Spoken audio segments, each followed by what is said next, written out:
El Canal del Congreso presenta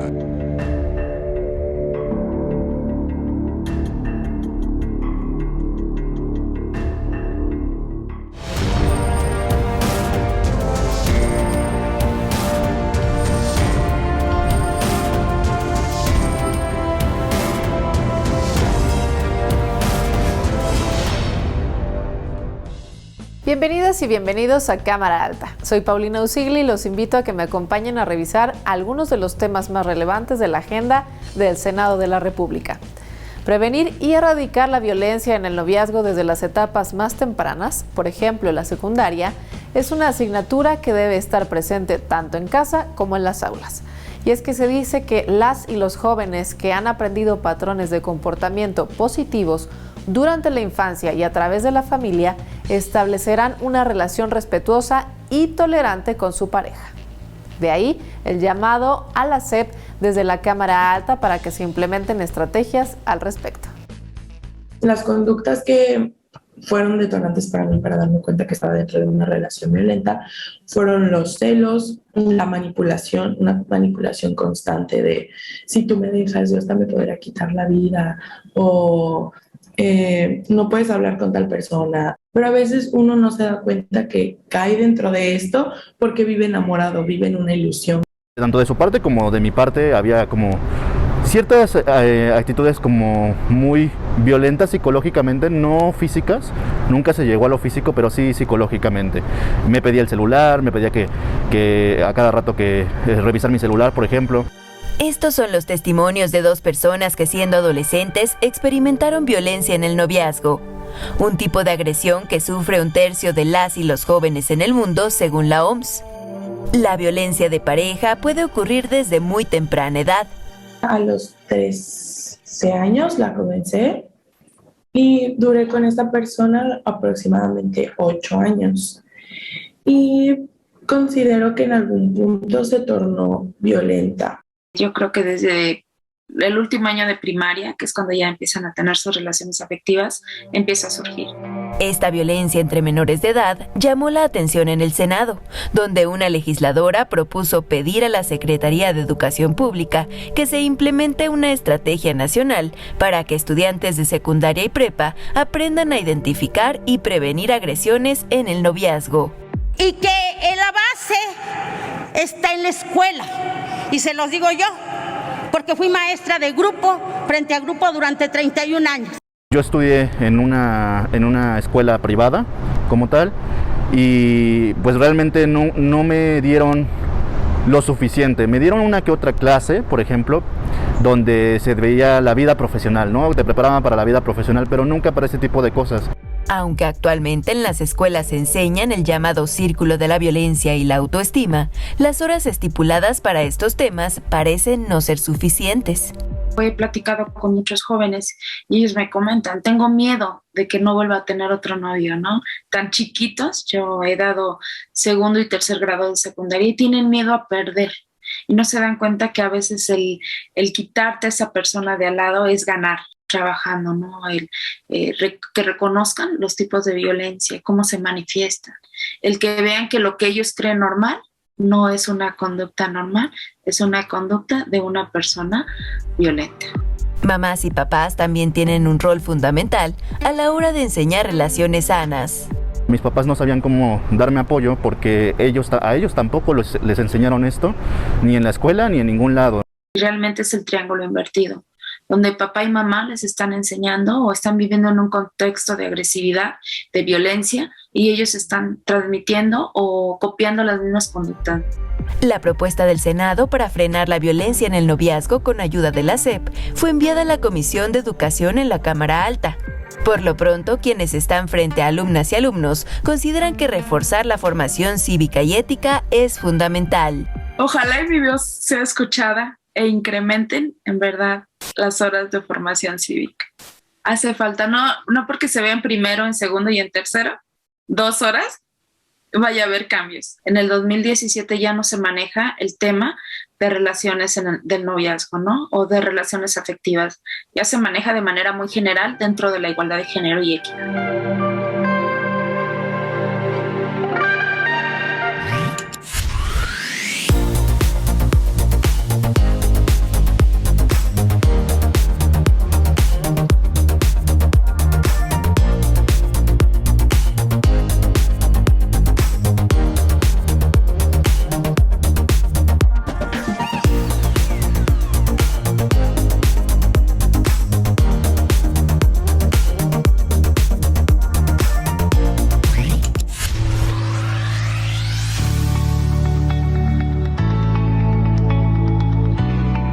en estos conversatorios de la salud que hoy estamos tocando, la salud cardiovascular, se quedan muchas dudas, muchas preguntas, muchos cómo podemos ayudar desde el Senado de la República para que cada uno de las y los senadores pudieran llevar este tipo de campañas de prevención a sus estados.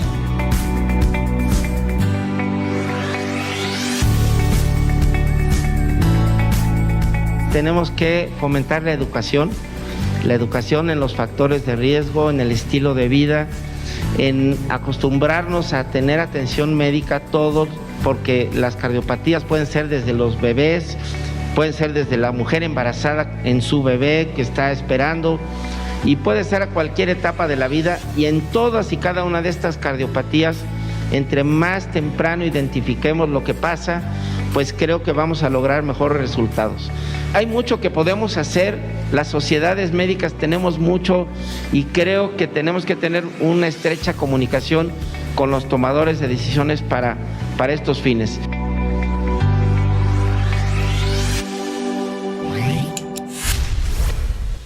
La importancia del trabajo femenino en la agricultura y en la estructura de la tenencia de la tierra ha obligado a autoridades de los distintos niveles a darle atención a las mujeres y reconocerlas como sujetos agrarios.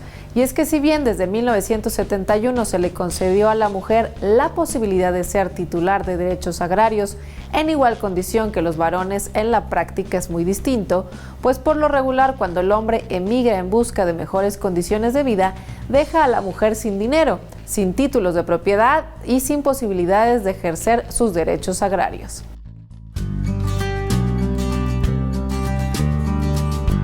En las últimas décadas en nuestro país se ha presentado un proceso denominado feminización del campo, el cual hace referencia al aumento de la participación de la mujer en las actividades productivas del medio rural, y que también se expresa en una tendencia a incrementar su participación en la propiedad de la tierra. La migración de los hombres que salen en busca de mejores oportunidades ha derivado en la necesidad de que las mujeres asuman directamente el sustento familiar, se queden a cargo de las parcelas y tengan una participación más activa en las actividades ligadas a la tierra. El derecho a la propiedad de las mujeres es posiblemente uno de los derechos que menos se ha legislado, pues pareciera que no existe problema alguno.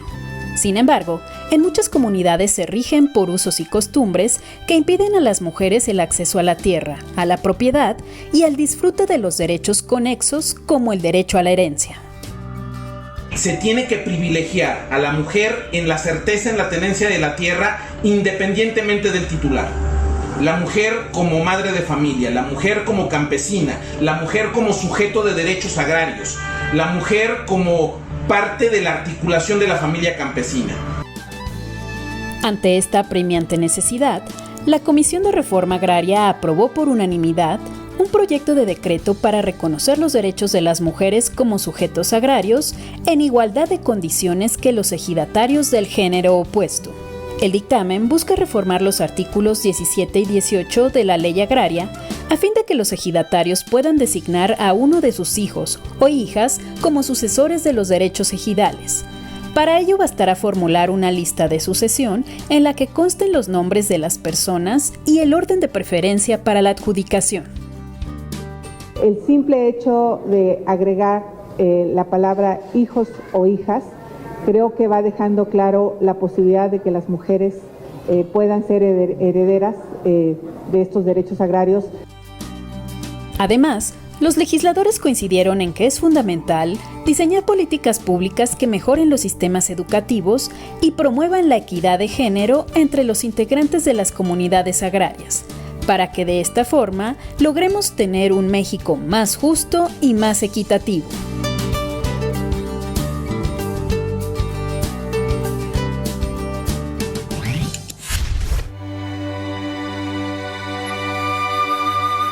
Estrella Rojas Loreto nació en la ciudad de Querétaro el 30 de diciembre de 1982, en una familia donde generación tras generación, desde sus abuelos, padres y hermanos, han participado activamente en la política como parte del Partido Acción Nacional.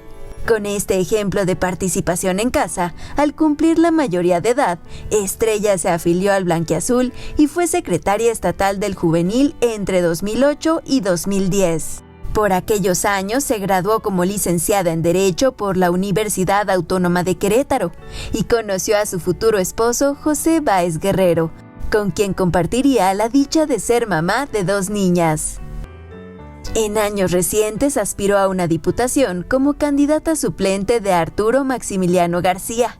En septiembre del 2021, Estrella Rojas Loreto rindió protesta como senadora suplente de la República en el lugar de Guadalupe Murguía Gutiérrez. Protesta guardar y hacer guardar la Constitución Política de los Estados Unidos Mexicanos, las leyes que de ella emanen y desempeñar leal y patrióticamente el cargo de senadora de la República que el pueblo le ha conferido, mirando en todo por el bien y prosperidad de la Unión. Si así lo hiciere, que la nación se lo demande. Ahora integra las comisiones de Cultura, Estudios Legislativos, Recursos Hidráulicos y Juventud y Deporte. La senadora Rojas ha dicho que desde la Cámara Alta su foco será fomentar el empleo, así como garantizar que los servicios de salud lleguen a todos. Senadora Estrella Rojas Loreto.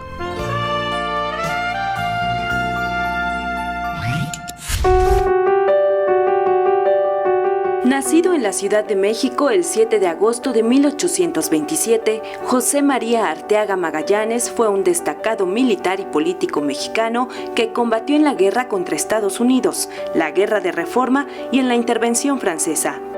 En 1852, José María ingresó a la carrera de las armas, iniciándose como sargento primero del Batallón Activo de Aguascalientes.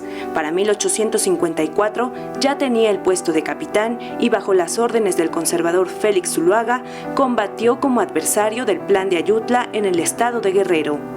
En 1857, ya con el grado de coronel y ahora del lado de los liberales, Arteaga es electo gobernador del estado de Guanajuato, donde se dio a la tarea de hacer entrar en vigor la Constitución de 1857. Durante la intervención francesa, José María Arteaga enfrentó a las tropas del general Lorences en las cumbres de Acultzingo, batalla en la que fue herido y posteriormente condecorado por el presidente Juárez, quien lo nombró héroe de Acultzingo. El 21 de octubre de 1865, el general Arteaga, junto con sus compañeros, el general Salazar, los coroneles Jesús Díaz y Trinidad Villagómez, así como el capitán Juan González, fueron fusilados por el ejército conservador en Uruapan, Michoacán. Por su valentía y sus convicciones, su nombre fue inscrito con letras de oro en el muro de honor del Honorable Congreso de la Unión por decreto del 17 de abril de 1872.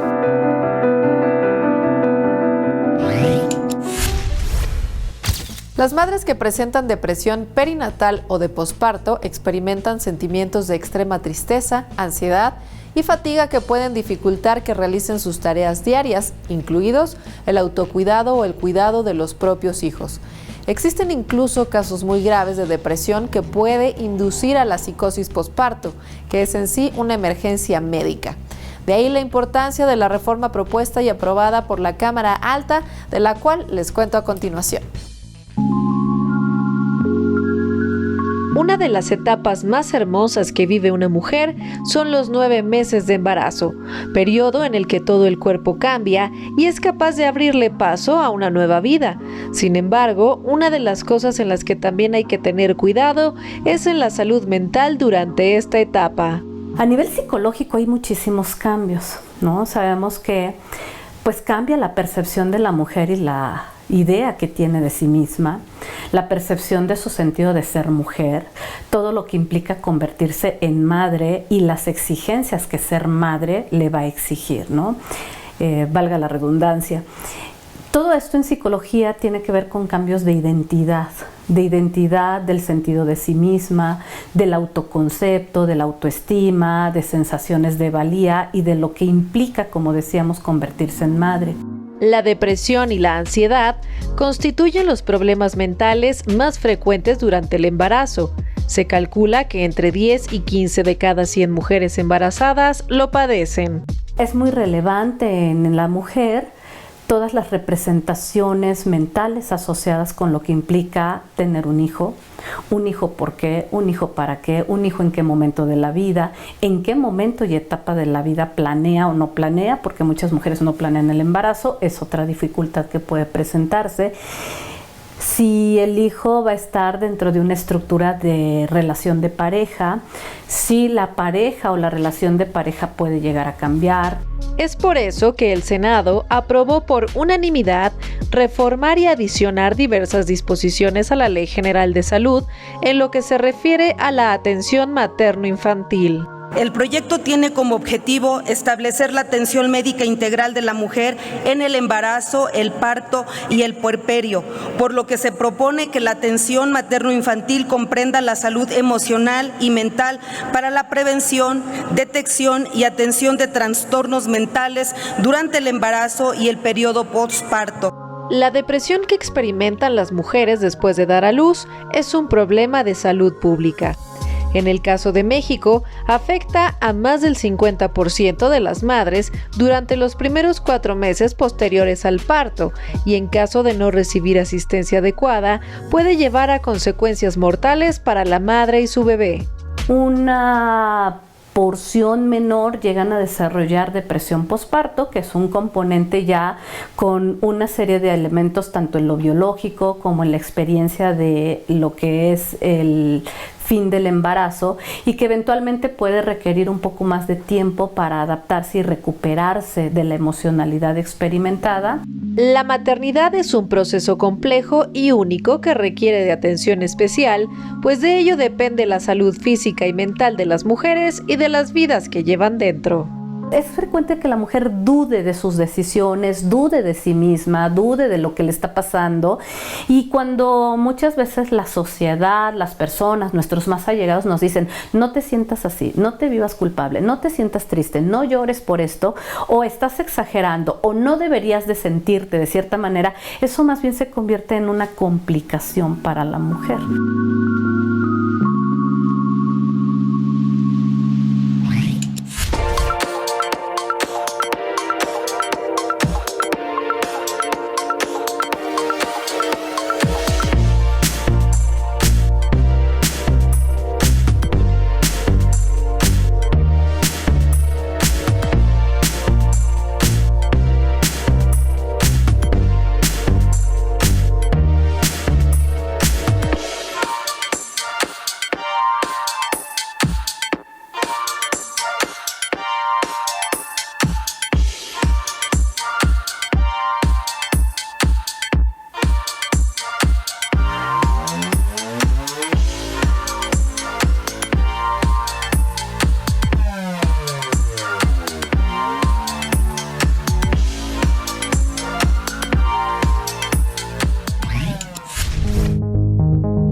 El Senado mexicano nace en 1824 con la primera Constitución y surgió con la idea de que las provincias o estados tuvieran una legítima representación oficial en el seno del poder legislativo. Es decir, se buscó que las entidades federativas contaran con un órgano de representación de sus intereses para mantener el equilibrio de la unión y la igualdad entre los estados. Desde esta perspectiva, en el Senado se encuentran representados de manera idéntica los estados con mayor o menor población y superficie territorial. Por ello y por su carácter de Cámara federalista, el Senado tiene la facultad de resolver las cuestiones políticas que surjan entre los poderes de un Estado o cuando se haya interrumpido el orden constitucional, garantizando de esta forma la participación del criterio federal en la resolución de los problemas regionales. Recordemos, el Senado se integra por 128 senadores. La mitad, 64, son electos por el principio de mayoría relativa, 2 por cada entidad federativa. 32 más son asignados a la primera minoría de la elección válida de cada entidad federativa, dando un total de 96 senadores. Los 32 restantes son electos por el principio de representación proporcional. El mapa de senadores por entidad federativa solo ubica a los legisladores por mayoría relativa y primera minoría.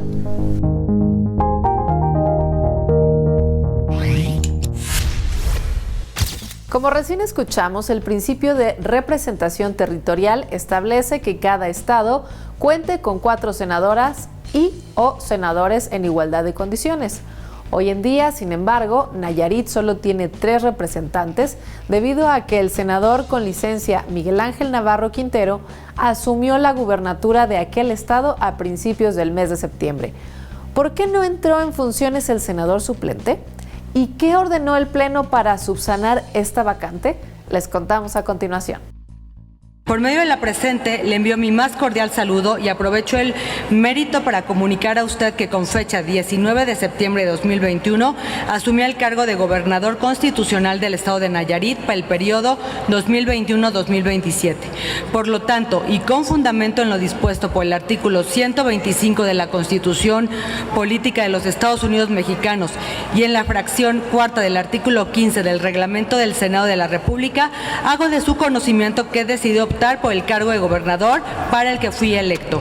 Esta historia, que mantuvo a la Cámara Alta con un senador menos durante 2 periodos, comenzó en 2018, pues desde el 27 de julio de aquel año, la segunda fórmula de la coalición Juntos Haremos Historia, conformada por el senador propietario Miguel Ángel Navarro Quintero y su suplente Daniel Sepúlveda Árcega, quedó incompleta tras la revocación de la constancia a este último, debido a que Sepúlveda incumplió con el requisito de no haber sido ministro de culto 5 años anteriores a la elección. El artículo 40 de la Constitución establece que es voluntad del pueblo mexicano constituirse en una república representativa, democrática, laica y federal.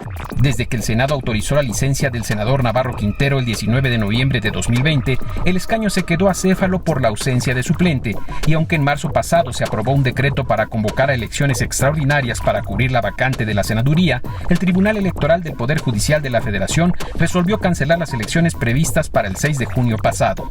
Con toda oportunidad, el Grupo Parlamentario de Movimiento Ciudadano, por quien hoy hace uso de la voz, externó la inconstitucionalidad e ilegalidad del acuerdo adoptado por el Pleno, en el sentido de convocar a elecciones extraordinarias sin que estuviera acreditada la falta definitiva del titular de senador. Es decir, el senador Navarro contaba con una licencia indefinida, pero ahora, tras la renuncia tácita al escaño, es que se actualiza el supuesto de ausencia y la mesa directiva se vio en la necesidad de reelaborar un nuevo proyecto para convocar elecciones extraordinarias. Ahora se elegirá el próximo domingo 5 de diciembre a una o un senador propietario y a una o un senador suplente, quienes concluirán su encargo al finalizar la 65ª legislatura. Aprobado el decreto por el que la Cámara de Senadores, con fundamento en la fracción cuarta del artículo 77 de la Constitución Política de los Estados Unidos Mexicanos, convoca a elecciones extraordinarias de senadores en el estado de Nayarit.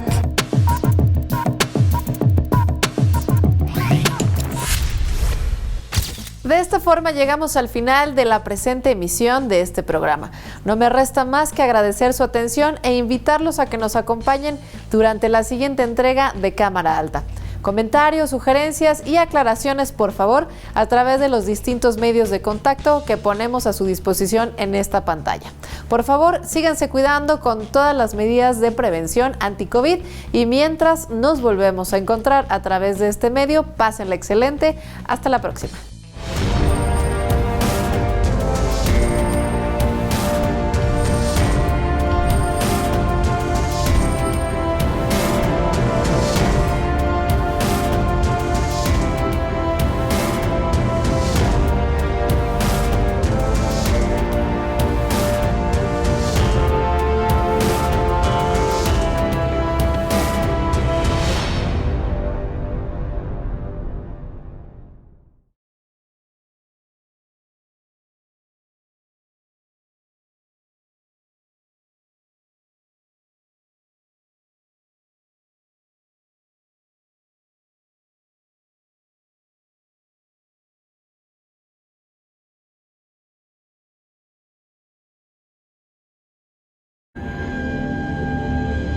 El canal del Congreso presentó